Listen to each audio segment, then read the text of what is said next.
Sahabat Kompas.com, perang antara Rusia dan Ukraina turut membawa dampak bagi Indonesia.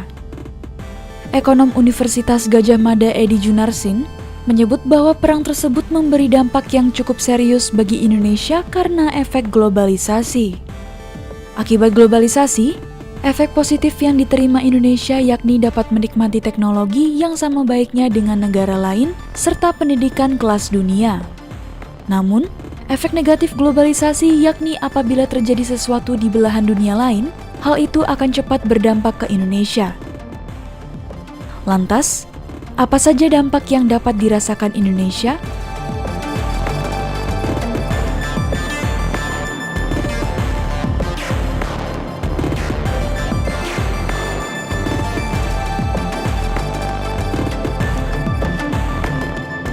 Dampak perang yang pertama akan terasa pada aliran uang yang ada di Indonesia.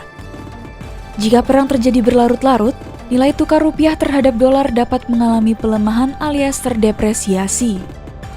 Jadi, nilai tukar rupiah yang melemah sekarang bukan karena kinerja rupiah yang buruk, melainkan dampak dari perang yang terjadi.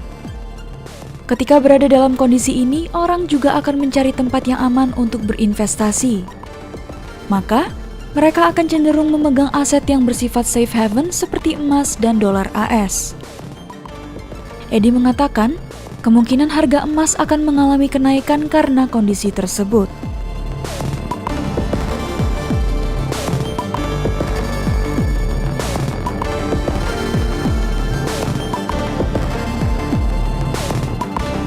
Selanjutnya, pasar modal otomatis akan mengikuti tren yang dialami oleh nilai tukar rupiah terhadap dolar dan isu global yang sedang terjadi. Edi memaparkan bahwa kemungkinan pasar modal Indonesia mengalami sedikit penurunan. Hal ini wajar lantaran seluruh dunia juga mengalami tren yang sama. Meski demikian, dana dari investor asing di pasar modal Indonesia masih relatif stabil.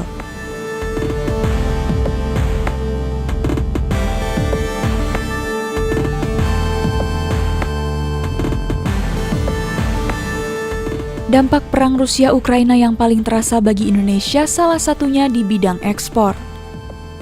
Edi mengatakan, nilai ekspor Indonesia ke Rusia pada Januari berada di angka 170 juta dolar, sedangkan untuk Ukraina sebesar 5 juta dolar.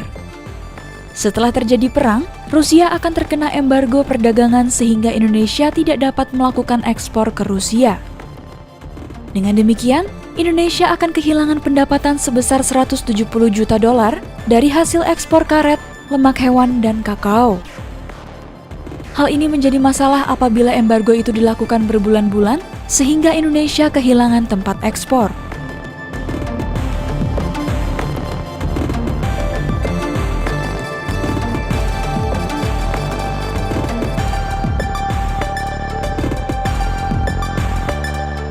Kemudian, perang Rusia-Ukraina secara tidak langsung berdampak ke APBN Indonesia.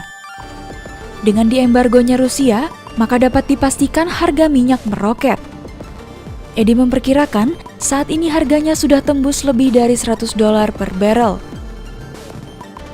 Adapun APBN Indonesia sendiri mengasumsikan nilai per barrel minyak di angka sekitar 60–65 dolar. Padahal, APBN Indonesia melakukan subsidi di BBM, subsidi minyak tanah, dan subsidi LPG.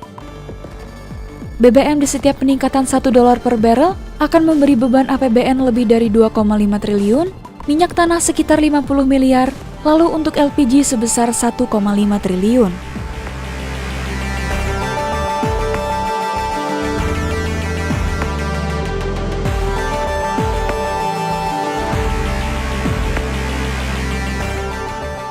Selain harga minyak, harga komoditas gandum juga akan mengalami kenaikan.